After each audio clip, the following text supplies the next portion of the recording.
His Excellency, the President of Uzbekistan, Mr. Shavkat Mirziyoyev, His Excellency, the Prime Minister of Denmark, Lars Loke Rasmussen, His Excellency, the Prime Minister of Czech Republic, Mr. Ande Babiš, His Excellency, the Prime Minister of Malta, Dr. Joseph Muscat, Honorable Ministers and Excellencies from various countries, representatives and delegates from partner countries, corporate leaders, invitees, participants, and delegates, dignitaries on the dais, young friends, ladies and gentlemen, I'm delighted to welcome you to the 9th chapter of the Vibrant Gujarat Summit.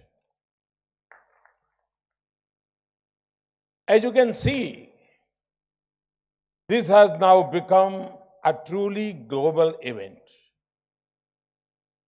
one that has space for everyone. It has dignity of the presence of senior political leadership. It has the energy of CEOs and corporate leaders. It has the gravitas of institutions and opinion makers. And it has the vitality of young enterprise and startups.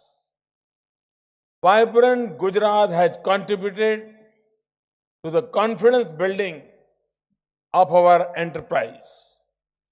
It has also helped in capacity building and adoption of global best practices by government agencies. I wish you all a productive, fruitful, and enjoyable summit. In Gujarat, this is the season of the kite festival or Uttarayan. Amid the busy schedule of the summit, I hope you shall be able to take some time out to enjoy the sights and sounds of the festivities and the state. I particularly welcome and thank the 15 partner countries of this edition of Vibrant Gujarat. I also thank the 11 partner organizations and all those countries, organizations, and institutions who are holding their seminars at this forum. It is also a matter of satisfaction that 8 Indian states have come forward to make use of this forum to highlight their respective investment opportunities. I hope you all shall find time to visit the Global Trade Show, which is remarkable in a scale and range of world-class products, processes, and technologies. In fact, Gujarat represents the best of business spirit which exists in India. This event is further sharpened the age which Gujarat had seen several decades. The Vibrant Gujarat Summit has had a transformation journey of 8 successful editions. A number of conventions and seminars have been organized on various topics. These issues are of importance to Indian society and economy, as well as the entire global community. By way of example, let me mention the celebration of Africa Day tomorrow and the Global Conclave of International Chambers on 20th January. Friends, assembled here today is truly august gathering. We are honored by the presence of many heads of state and government and several other distinguished delegates. This shows that international bilateral cooperation is no longer limited to national capitals, but now extend to our state capitals as well. In India, as in most emerging economies, our challenge is to grow horizontally as well as vertically. Horizontally, we have to spread the benefits of development to regions and communities that have lagged behind. Vertically, we have to meet and enhance expectations in terms of quality of life, quality of services, and quality of infrastructure. We are well aware that our achievements here in India will directly impact 1/6 of humanity. Friends, those who visit India regularly would have felt a change in the air. The change is both in terms of direction and intensity.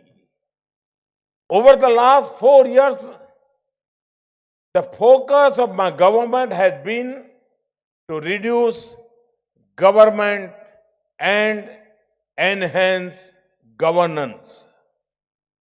The mantra of my government has been reform, perform, transform, and further perform.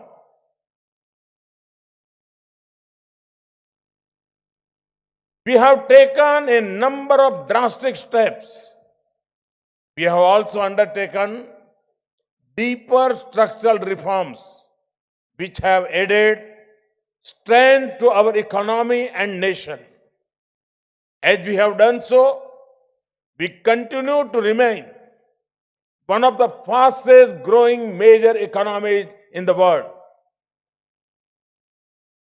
Major international financial institutions like the World Bank and the IMF, as well as agencies like Moody's, have expressed confidence in India's economic journey.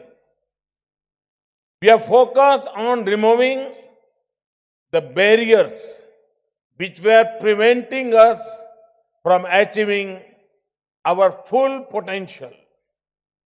We will continue the pace and process of reforms and deregulation. Friends, India is now ready for business as never before. We have made doing business easier. In the last 4 years, we have jumped 65 places in the global ranking of World Bank's Doing Business report. From 142 in 2014 to 77 now, but we are still not satisfied. I have asked my team to work harder so that India is in the top 50 next year. I want our regulations and processes to compare with the best in the world. We have also made doing business cheaper. The historic implementation of goods and services tax and other measures of simplification and consolidation of taxes have reduced transaction costs and made processes efficient. We have also made doing business faster through digital processes online transactions, and single point interfaces. In FDI, foreign direct investment, we are one of the most open countries now. Most of the sectors of our economy are now only open for FDI. More than 90% approvals have been put on automatic route. Such measures have propelled our economy into a high growth path. In the last 4 years, we have received FDI worth $263 billion. This is 45% of the FDI received in last 18 years. And friends, we have also made doing business smarter. We are insisting on IT-based transaction in procurement and purchases of government. Digital payments, including direct transfer of government benefits, is now under full implementation. We are among the largest ecosystems in the world for startups, and a number of them have come up in the field of technology. I can therefore safely say that doing business with us is a great opportunity. This is also because we are among the top 10 FDI destinations listed by UNCTAD. Ours is a globally cost-competitive manufacturing environment. We have a vast pool of skilled professionals with knowledge and energy.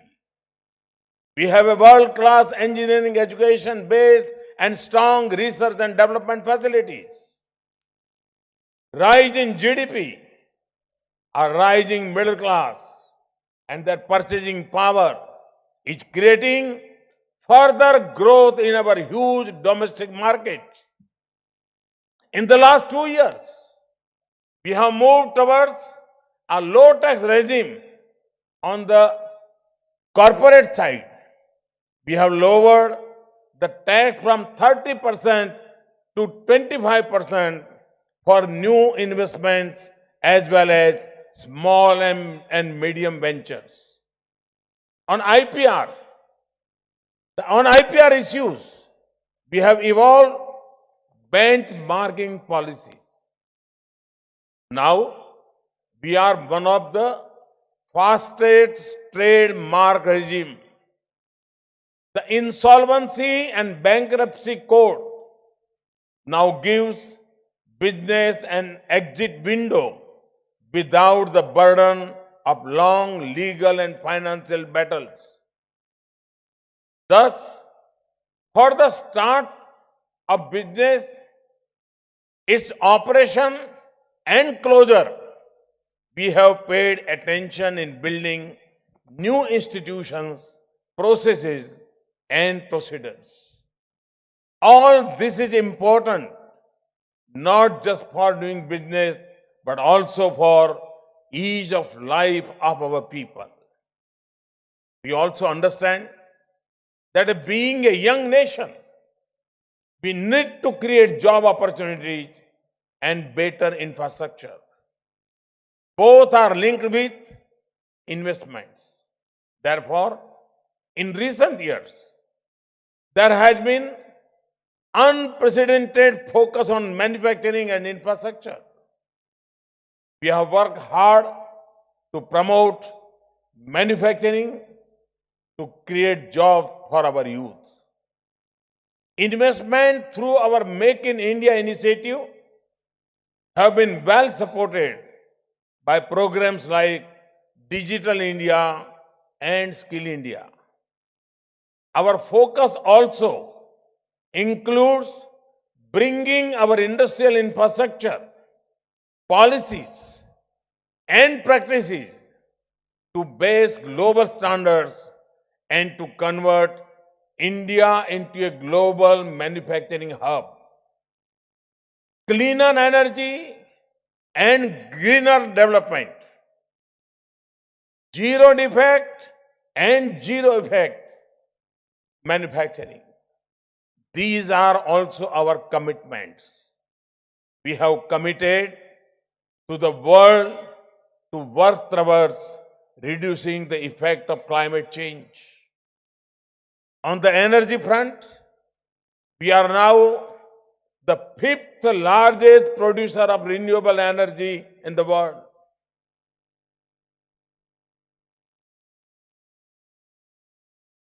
We are fourth largest wind energy and fifth largest producer of solar energy. We are keen to scale up investments in next generation infrastructure, including roads, ports, railways, airports, telecom, digital networks, and energy. We are also investing heavily in our social, industrial, and agri infrastructure to give better income and quality of life to our people. To give some examples, in 4 years, there has been maximum capacity addition and generation of electricity. For the first time, India has become a net exporter of electricity. We have distributed LED bulbs on a massive scale.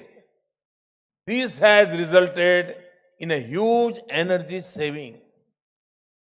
We have installed transmission lines at an unprecedented pace. Our speed in road construction has almost doubled. We have done unprecedented capacity addition in major ports. Rural road connectivity is now 90%. The speed of setting up new rail lines, gauge conversion, doubling, and electrification of railway tracks has also doubled. We are debottlenecking execution of major projects on a regular basis through an online processes. Our public-private partnership regime for infrastructure has been made more investor-friendly. At 7.3%, the average GDP growth over the entire term of our government has been the highest of any Indian government since 1991. At the same time, the average rate of inflation at 4.6% is the lowest for any Indian government since 1991, when India began its process of liberalization. We believe that fruits of development must reach people with ease and efficiency. To give you a few examples, now we have a bank account for every family. We are giving loans to small enterprise without collateral. We now have electricity in every village. We also have electricity in almost all homes, households now. We have given cooking gas to large numbers of people who were not able to afford it so far. We have ensured that there is proper sanitation in all areas, both in urban and rural. We are working towards full coverage of toilets for households and their proper use. Ladies and gentlemen, we were among the highest growing tourist destinations in the world in 2017. India had a growth of 14% over 2016, while the world grew at an average of 7% in the same year. We have also been the fastest growing aviation market in the world, with double-digit growth in passenger ticketing terms for over 4 years. Thus, a new India is emerging, which will be modern and competitive, and yet caring and compassionate. An example of this compassion is our medical assurance scheme called Ayushman Bharat. This will benefit about 500 million people, which is more than the population of United States, Canada, and Mexico combined. Ayushman Bharat will provide immense investment opportunities in the area of health infrastructure, medical equipment manufacturing, and healthcare services. Let me list some more examples. 50 cities in India are ready to build metro rail systems. We have to build 50 million houses.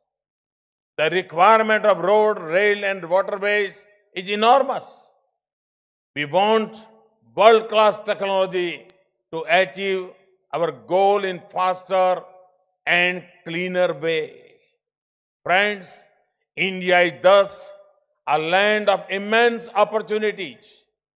It is the only place which offers you democracy, demography, and demand.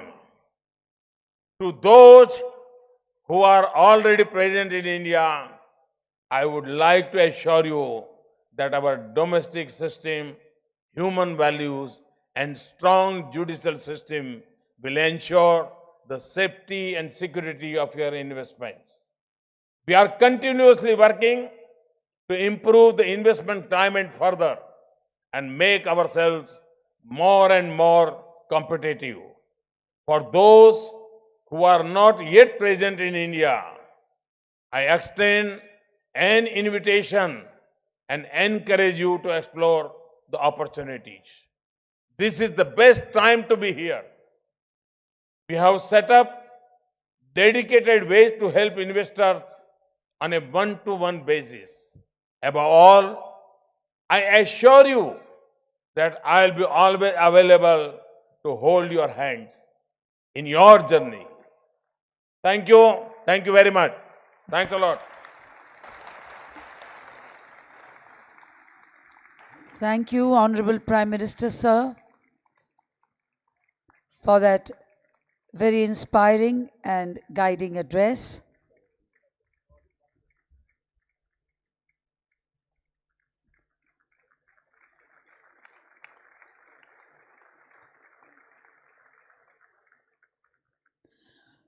With that, we conclude the inaugural session of the